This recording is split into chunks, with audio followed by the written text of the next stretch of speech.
Tonight on TBN, Borders Back. With a handful of students returning to the dorms last month, we take a look at how boarding life has been altered by the COVID pandemic. Dancing digitally. TBN spotlights members of the Masters Dance Company who've had to adapt their talents to the virtual stage. And an unlikely friendship. The story of two Masters sophomores who had never met a year ago, but are now practically brothers.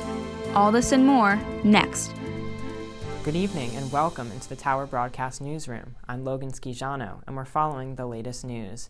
This week marks a significant stretch of time here at Masters and in the United States for a couple of reasons. Of course, we're less than 48 hours away from a much-needed spring break here at Masters, but at this time last year, the school had already canceled classes the week before break due to the emerging threat of the coronavirus. Now, no one could have projected that sadly we would lose over 500,000 Americans during this one-year period. And to mark this tumultuous stretch, TBN spoke with health experts from Masters in an exclusive interview that will air tomorrow night.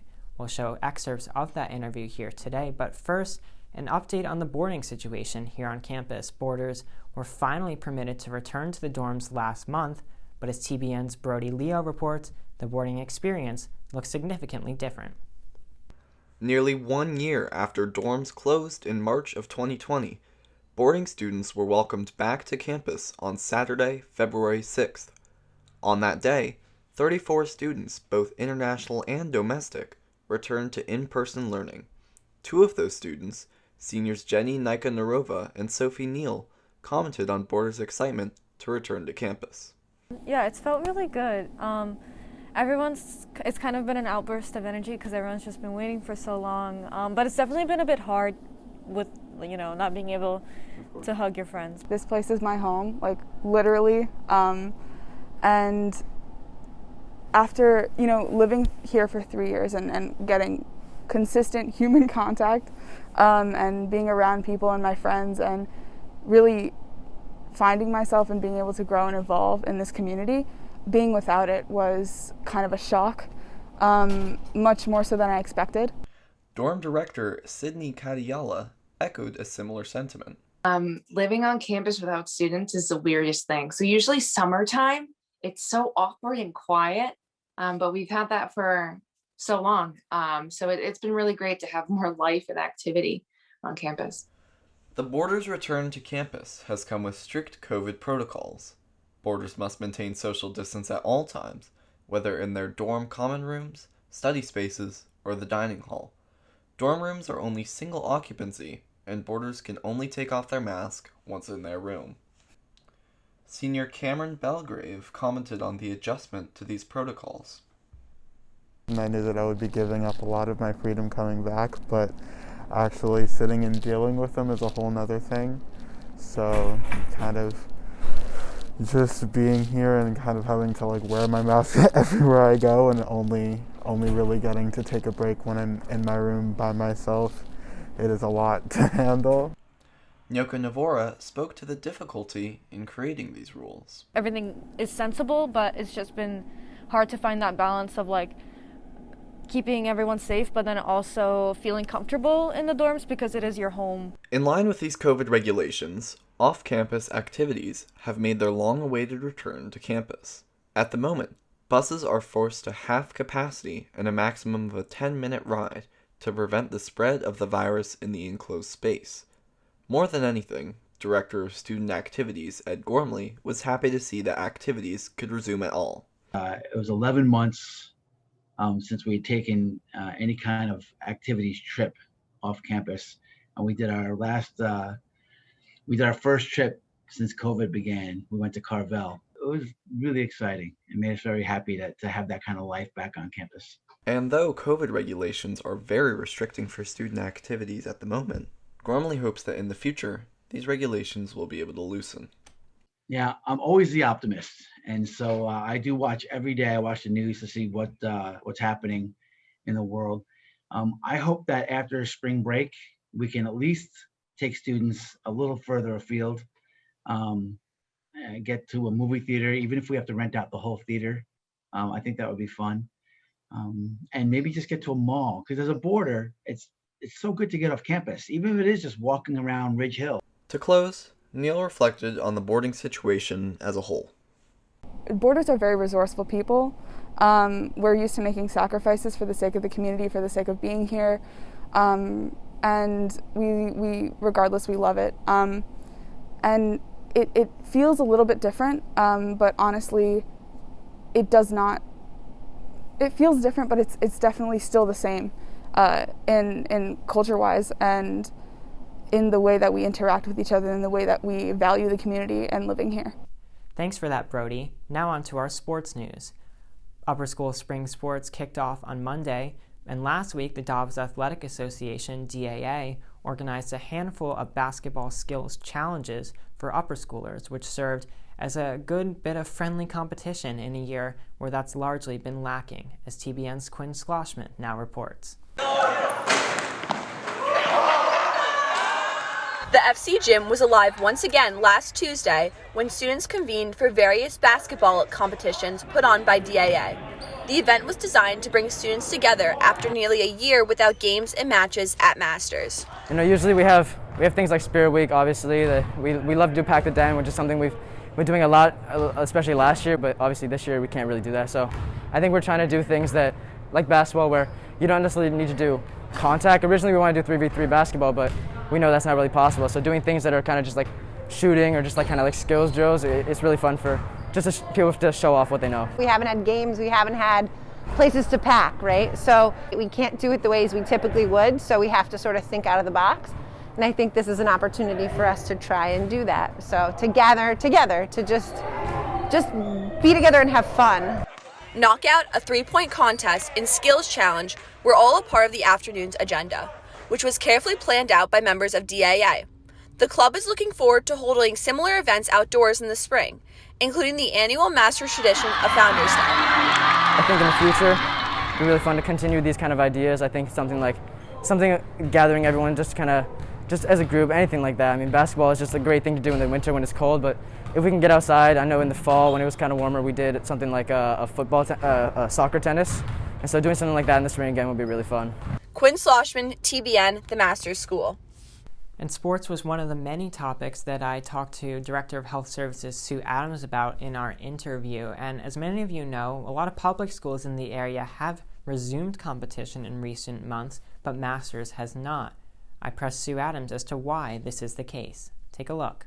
What happened this year really is that the Nice Days schools that we participate with, most of them are not competing. So it's almost like if we were ready, we had nobody to compete with. And, as Mr. Condon said, very clearly yesterday, remind me, we also will not compete with schools that are not following the same safety guidelines as we are. So if they're not masking and if they're not testing weekly and doing all the other mitigation strategies that we're doing, we're not going to participate. So that's just it. There's really been nobody to play. And so I agree with you. I'd love to see kids out there. The public schools have loosened up the restrictions a bit. But, we just don't have the opportunity this year. So they're still working on it. If it changes, But. Now, another topic of the interview was mental health during the pandemic. Now, in recent months, an Instagram account called Mental Health at Masters has been formed and filled with student testimony and concerns. I asked Ms. Carbone if she'd seen the account and the school's response to the testimony. Yeah, I know about the account. I haven't seen it. I'm not on social media. I've been read posts from it. Broke my heart to hear the pain and the exhaustion and what the students were talking about. They're talking a lot about classes and schoolwork, and I think it was a place where students have found a voice. And what's really important is that there are conversations going forward because of this account, and maybe tweaking and finding ways to support our students mental health wise. Our campus is a microcosm of what's been going on globally. So one more promo for the interview, which airs tomorrow at 5:15 on our Tower YouTube channel. And up next, an incredible story of two Masters sophomores, Ian Stein and Adun Simone, who's from Thailand and has been staying with the Stein family for the last 4 months. Less than 3 years ago, Adun Simone was trapped deep inside Tam Long Cave in Thailand with 11 of his soccer teammates and coach for nearly 2 weeks. But after a miraculous rescue and an 8,000-mile journey across the world, he's found a home at Masters and with the family of sophomore Ian Stein.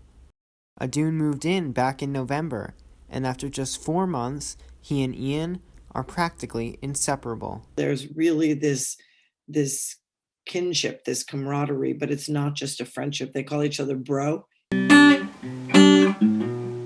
Since the beginning, Ian and his family have embraced the opportunity, helping Adun adjust to his surroundings while welcoming his insights, stories, and humor.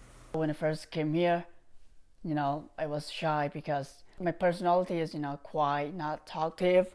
So when I came here, I wasn't confident in my English, something like that. So the more I live with him and his family, right, I feel more confident because we usually have dinner and talk a lot together. We're not particularly religious. I think he is, and so we pray every night before we eat, and he leads it. And sometimes he does it in English, and sometimes he does it in Thai, and sometimes he does it in Burmese, and then we say a short Jewish prayer, and that's really nice. It's become sort of this grounding, comforting moment that we all share. From long walks with the family dog Gabby to a friendly game of ping pong, the boys have pushed each other, laughed together, and learned to understand one another.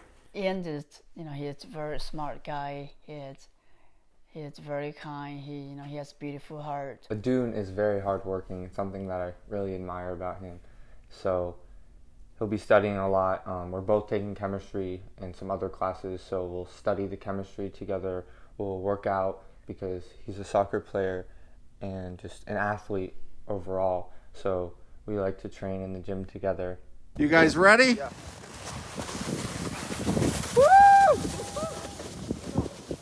Adun always dreamed of seeing snow, so when the first flurries came down this winter, his reaction was priceless. The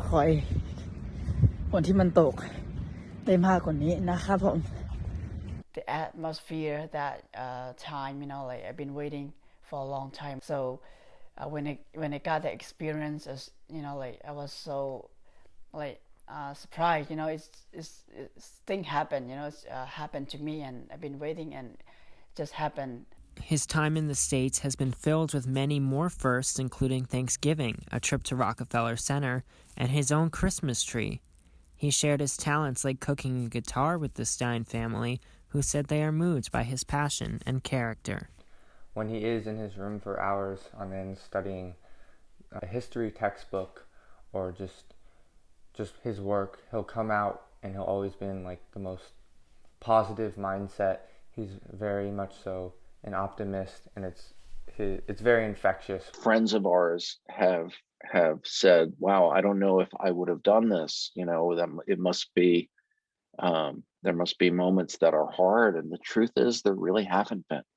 It's been pretty smooth sailing, and he's just such an incredible guy. The rituals, I guess, that have come up in our life are different than they were. We used to have meals together, but now they feel more ritualistic.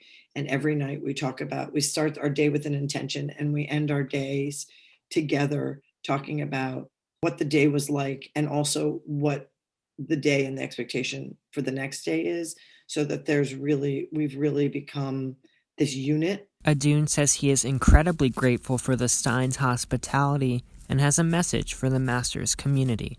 I am new here. I'm a new student, so, and also at the beginning I mentioned, right, I'm shy.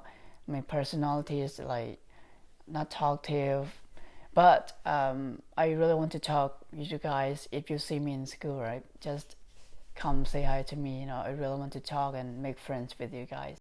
Logan Schijano, TBN, Hastings, New York. In December, TBN spotlighted Masters a cappella group Dobbs 16, who had to adapt to a significant number of COVID-19 restrictions in their rehearsals. Today, we spotlight another Masters performing group, the Dance Company, who's still been able to put on performances, albeit on the virtual stage.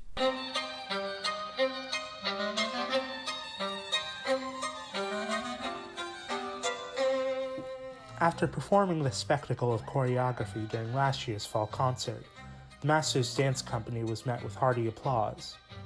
Their intensity and care for the craft still carries on, but the virtual nature of the performing arts this year makes it a little harder to hear the adoration from their audience.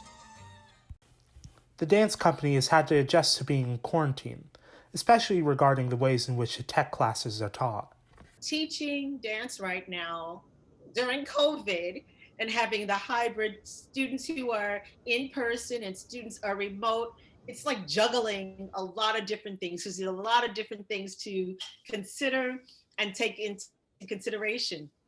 For my in-person dancer, I'm finding now with COVID, I have to be mindful that they keep their space, their 10-foot required distance. So I've taped everything up. I've had to really consider how I pace the class so they're not completely exhausted, to avoid them having an aerosol of germs coming in the room.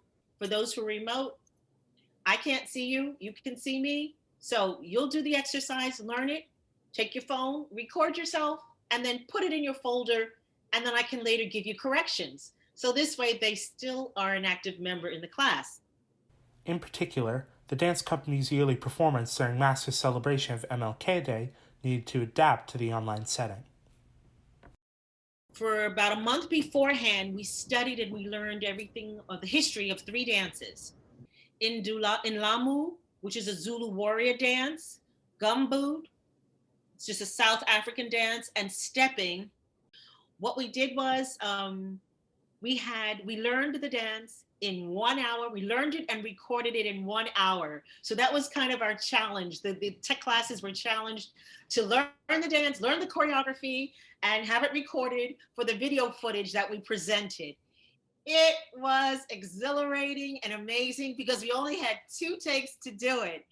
While some dancers prefer the in-person performances, it was cool in the beginning. You're like, oh, we're out of school. Like, this is interesting. But I think with the past dance company performance and MLK Day, it's kind of getting tired of it.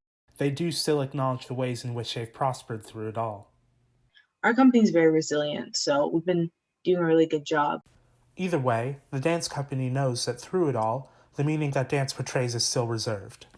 It's using purely your body to express maybe feelings or an idea, and I don't know, you get a feeling from seeing a dance that I feel you don't get anywhere else. Lance Lays, TBN, The Masters School. Finally, today we want to recognize a part of the day that so often is overlooked, and that is the morning commute. Now, for a lot of people, it's not a big deal, just a 5 or 10 minute car ride and you're at school. But for those who take the train and come from quite far away, there's a lot that goes into planning the journey, as CBN's Andrew Mitchell now reports. Thanks, Logan. For the roughly 40 students and teachers who ride the train to Masters, the morning commute takes on a whole new meaning. Often waking up before the crack of dawn, each rider must carefully prepare for the day, but can still be hit with the unexpected. A lot of things happen during the commute. It's not only like a mechanic thing, like I go to the Metro North or I go to the one train and take it and go back. No. Every single day is different. That's upper school Spanish teacher Roberto Mercedes. He and his son wake up at 5 a.m. each morning to take the one train to Marble Hill and then Metro North to Dobbs Ferry. Though the COVID-19 pandemic has seen many students opt to stay remote, Mercedes sees his commute as a necessity. Education is part of my life, and I really need to come to the school. I need to feel the school. I need to see my student. I need to feel the energy of the classes. On Metro North, masks are now required at all times, as Mercedes is reminded each morning by the train conductor. The announcement is with ribbons, and it's very funny. He says, if you don't use the mask, you are going to be a task. If you don't want to be tasked, use your mask. And if you don't have the mask, just ask. And everybody's laughing about that. Freshman Ethan Katsky began taking the train to Masters this year. He sees benefits and downsides to his train ride from Harlem 125th Street. It's hard to, go to sleep on the train because you don't want to miss your stop, and after a long day of school, it's pretty difficult to try to make sure you're getting off at the right time and getting down to the train at the right time right after school. The benefits that I see to it happen to be the flexibility, because if I want to go home from school at 3, I could go then, 3:50, 4:30. There's a lot of different times, which makes it really easy because I could, pick and choose when I want to go. Others, like senior Gus Grossman and junior Maya Keller, have taken the train since middle school. Especially before COVID, it was a place to make new friends and have a good time. In 8th grade, the end of 8th grade, I sat with a bunch of 9th graders and got to know them, and they were talking to me about high school and preparing me, which was really cute and sweet. When you're on the train, you can talk to people, you can have fun, you can play games, or you can work, you can do homework and get advice from friends and stuff when you're, working on math homework or something. So it's like a nice study session or something. Mercedes has also developed relationships with others on his trek to Masters, the same route he has taken for 16 years now. We say hi to the people. People are very friendly. Everybody, getting ready to starting their day, and people say good morning. It's a good time. Hola. How are you? Good, thank you. Jasmine is the conductor. She's so friendly, so nice person, and make, I think, the moment, the commute of the people on the train, like a nice moment. While some train goers are certainly jealous of those who live quite close to Masters. Especially my friends, I have a friend, Katie Williams, who lives literally 5 minutes from school, so she's yeah, I wake up at 8, and I'm not great to know I'm waking up 2 hours before you. Mercedes believes that those who wake up early and travel from far away to campus each day show a heightened sense of commitment to their education. In order to be present here in the school, it's so meaningful because represent maybe something that you want, something that you would like to be in the future. Maybe we can think that the commute is something that is already granted, but it's not. It's also part of that long process. Andrew Mitchell, TBN, Dobbs Ferry, New York.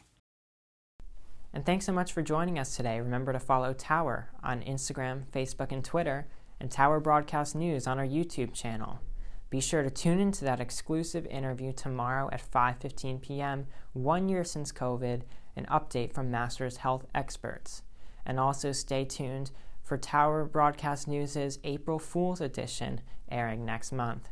For everyone here at TBN, I'm Logan Schijano. Have a great night and a restful spring break.